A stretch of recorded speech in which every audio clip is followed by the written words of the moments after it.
Muy buenas noches, amigos del canal. Mi nombre es Santiago Gutiérrez Villegas y hoy les transmito en vivo, en directo desde la ciudad de Medellín, Colombia. Aprovecho este programa para saludar a la esposa de mi amigo Morris, quien está bastante enferma.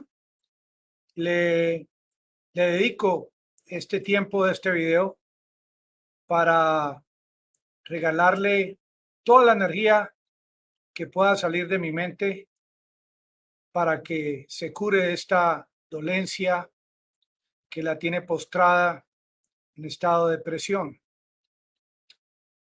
Aprovecho para saludarlos a todos y muchas gracias por sus buenos comentarios. Es un tema difícil, bastante difícil, sobre todo hablar del tema nuclear, que esta es una amenaza constante en las últimas semanas de parte de la Federación Rusa, sin desconocer de que su adversario, los Estados Unidos, en el pasado ha usado este mismo tipo de estrategia, no solamente como alarde, comentario, amenaza o advertencia, sino como algo real por allá en el año de 1945, que han habido seres humanos en el planeta Tierra que han vivido esta hecatombe, esta catástrofe.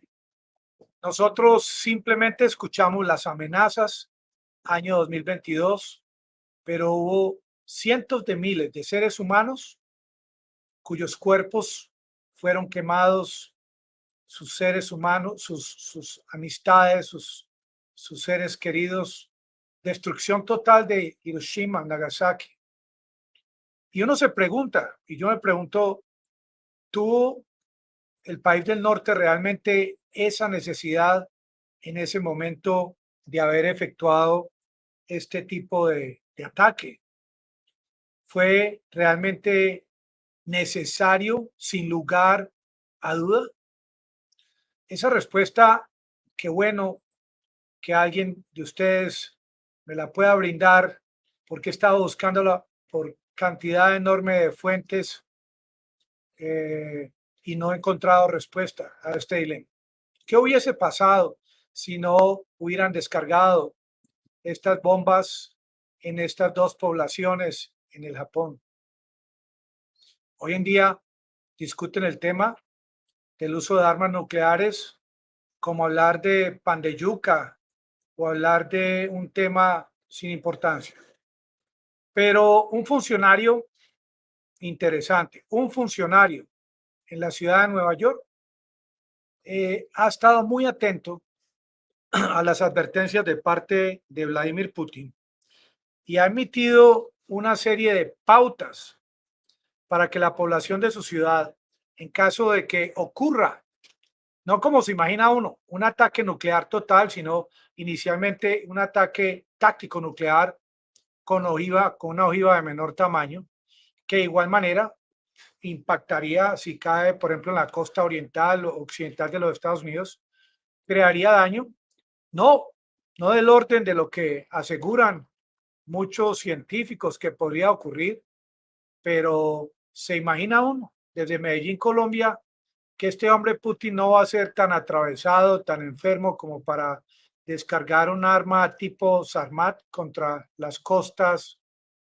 orientales o occidentales de los Estados Unidos. Yo tengo acá un corto, muy corto video que se lo han dado a conocer en el día de ayer a los habitantes de Nueva York.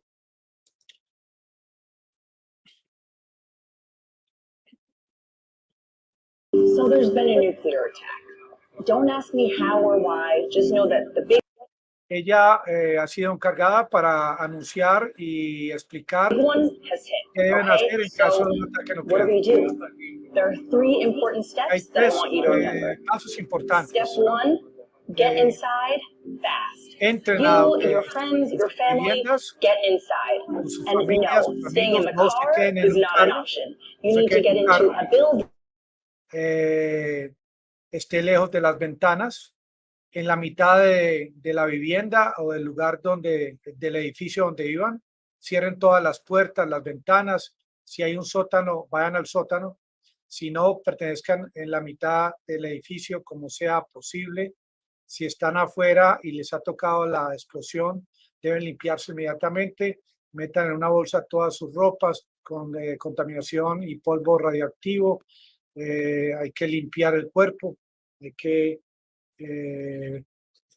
hay que usar jabón, no usar shampoo ni acondicionador.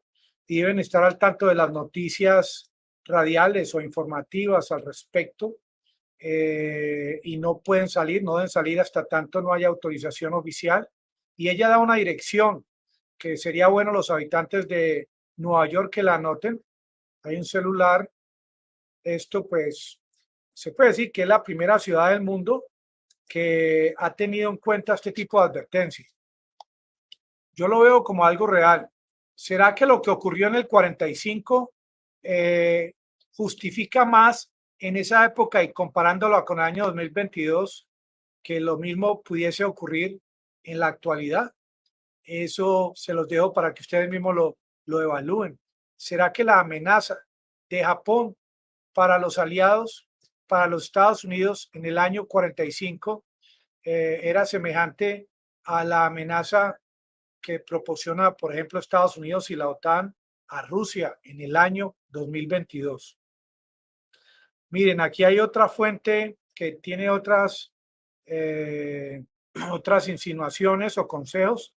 Protégete en un edificio de ladrillo, concreto, bajo tierra, incluso si estás a kilómetros de distancia de la zona cero. No mires el destello o la bola de fuego. Quédate en el sitio en el que estás, incluso si estás separado de tu familia. Si en el evento te encuentras afuera, refúgiate lo antes posible. Quítate la ropa, colócala en bolsa de plástico, después séllala y póngala lejos de humanos y animales. Dúchate con agua y jabón cuando sea posible. No frotes ni rasques la piel. No uses acondicionador, ya que une el material radioactivo a tu cabello. Si no puedes ducharte, limpia la piel con un paño limpio o una toallita, incluidas las orejas, los párpados y las pestañas. Límpiate suavemente la nariz. Esto no lo había escuchado yo antes y es algo que podría ocurrir, porque parte de los Estados Unidos y la OTAN continúan con el tema de aumentar el tema de las armas, del entrenamiento de fuerzas ucranianas en territorio del Reino Unido. Biden quiere enviar más HIMARS a territorio ucraniano. Yo estuve leyendo a partes de lo que ocurrió exactamente en el año 45 y no sé, quiero tomarme el atrevimiento de leerles un párrafo que me pareció que hay que analizar, que hay que tener en cuenta. Qué bueno que nos pudiésemos transportar al año 1945, Hiroshima, 6 de agosto. El primer blanco elegido fue Hiroshima. La ciudad no había sido bombardeada antes, así que era un buen lugar para notar los efectos de la bomba. Además, era la sede de una base militar. El Enola Gay, un bombardero P-29 pilotado por el coronel Paul Tibbets, sobrevolaba Hiroshima a unos 9.5 kilómetros de altura cuando liberó la bomba Little Boy, que explotó en el aire a unos 600 metros del suelo. A las 8:14 era un día soleado. A las 8:15 era un infierno. Describe en un documental del canal Discovery Kathleen Sullivan, directora de Hibakusha Stories, una organización que recopila testimonios de sobrevivientes de las bombas. El mecanismo interno de Little Boy funcionaba como una pistola, disparaba una pieza de uranio 235 contra otra del mismo material. Al chocar los núcleos de los átomos que las componían, se fraccionaron en un proceso llamado fisión. Esa fisión de los núcleos ocurre de manera consecutiva, generando una reacción en cadena en la que se libera energía y finalmente desata la explosión. Little Boy llevaba una carga de 64 kilos de uranio 235, de los que se calcula que solo se fisionó cerca del 1.4%. Aún así, la explosión tuvo la fuerza equivalente a 15.000 toneladas de TNT como referencia. Tan solo un kilo de TNT puede ser suficiente para destruir un automóvil. La explosión generó una ola de calor de más de 4.000 grados centígrados en un radio de aproximadamente 4.5 kilómetros. De repente me enfrenté a una gigantesca bola de fuego. Luego vino un ruido ensordecedor. Era el sonido del universo explotando, le contó Shinji Mikamo, sobreviviente de Hiroshima, a la BBC. Se cree que entre 50.000 y 100.000 personas murieron el día de la explosión. La ciudad quedó devastada en un área de 10 kilómetros cuadrados. La explosión se sintió a más de 60 kilómetros de distancia. 2/3 de los edificios de la ciudad, unos 60.000, quedaron reducidos a escombros. El intenso calor produjo incendios que durante 3 días devoraron un área de 7 kilómetros alrededor de la zona cero. Japón no se rindió. 3 días después, Estados Unidos lanzó una segunda bomba nuclear. Esto, para mí, es como una enseñanza de lo que ocurrió en esa época.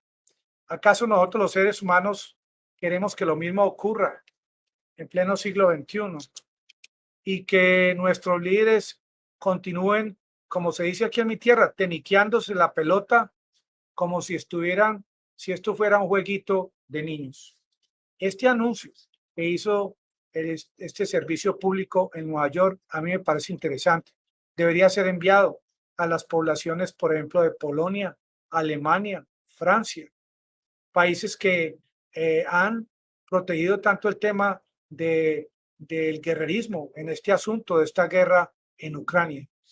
Es necesario que los habitantes de los países involucrados en esta situación se politicen en cuanto a que vean el asunto nuclear como algo que debe ser algo de gran cuestionamiento a todos aquellos, por ejemplo, congresistas, parlamentarios que se lanzan cada año, que le expliquen al pueblo cuál es su opinión al respecto, porque este es un asunto de vida o muerte. Este es un asunto que concierne a la protección de nuestros hijos, nuestros nietos, nuestras familias, nuestras amistades, nuestros vecinos.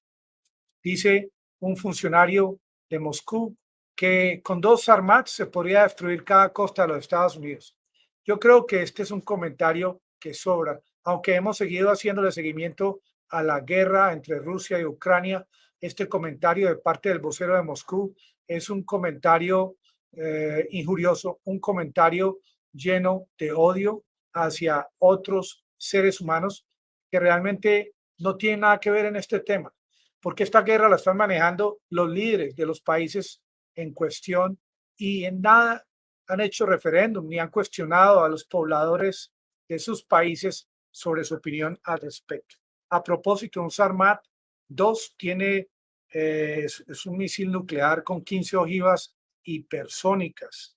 Esto evade todas las defensas antimisiles actuales que tiene los Estados Unidos.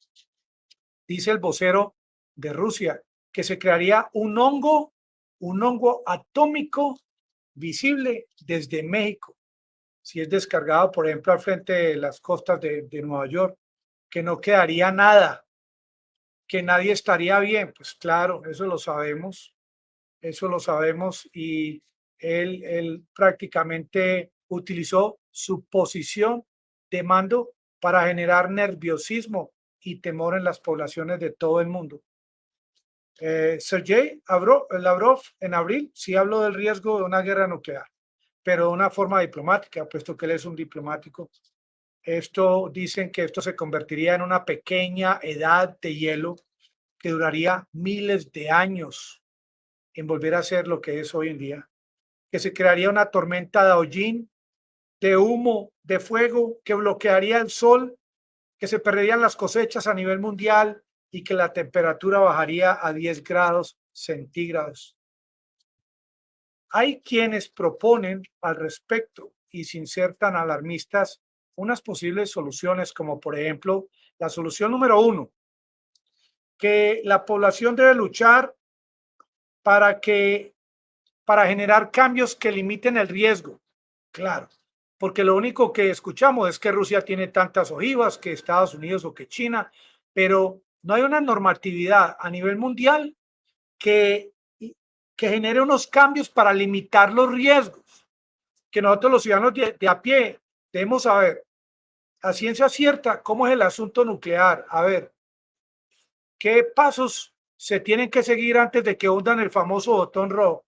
que antes, pues la gente se reía sobre eso, que la maletica que lleva el coronel o mayor que va con el presidente de los Estados Unidos, que quién es el que hunde el botón rojo, que qué pasos hay que seguir. Número 2, que Estados Unidos garantice al mundo que no va a usar, que no va a atacar de primero.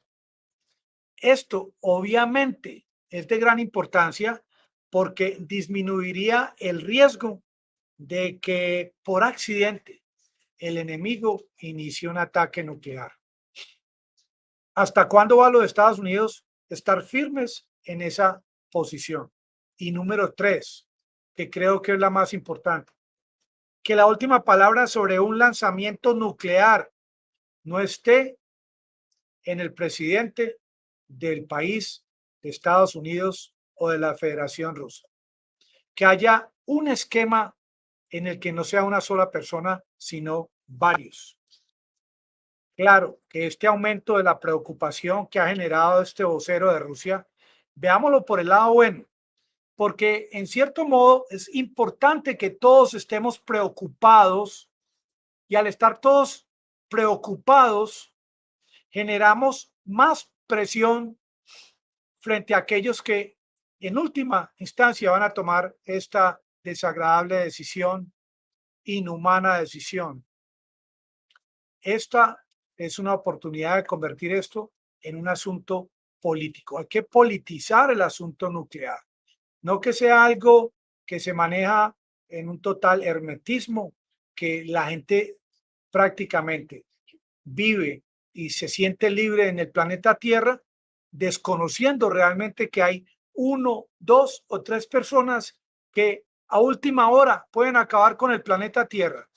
Mientras nos preocupamos del tema del calentamiento global y de no comer carne, como dice el Papa, preocupémonos también por este asunto que es de tanta importancia que el mal uso de este tema podría acabar con la faz del planeta Tierra. A propósito, y no se trata de una competencia, Rusia es el país que más ojivas nucleares tiene en todo el mundo. Este asunto, cómo el planeta Tierra permitió que 1 o 2 o 3 países llegaran a este punto en el que tienen control de prácticamente de todo lo que ocurra con una amenaza nuclear. Mientras hablan de democracia, yo creo que la democracia no existe mientras hayan armas nucleares. La real democracia es esa democracia sin la necesidad de utilizar ni garrotes, ni rocas, ni piedras, ni armas. Y mientras exista alguien que tenga más fuerza nuclear o más armas de largo alcance que el otro o más pie de fuerza, siempre será una decisión de toma por la fuerza y esto no es democracia. Amigos del canal, les agradezco tanto su participación y los espero en el próximo. Que la pasen todos muy bien. Gracias.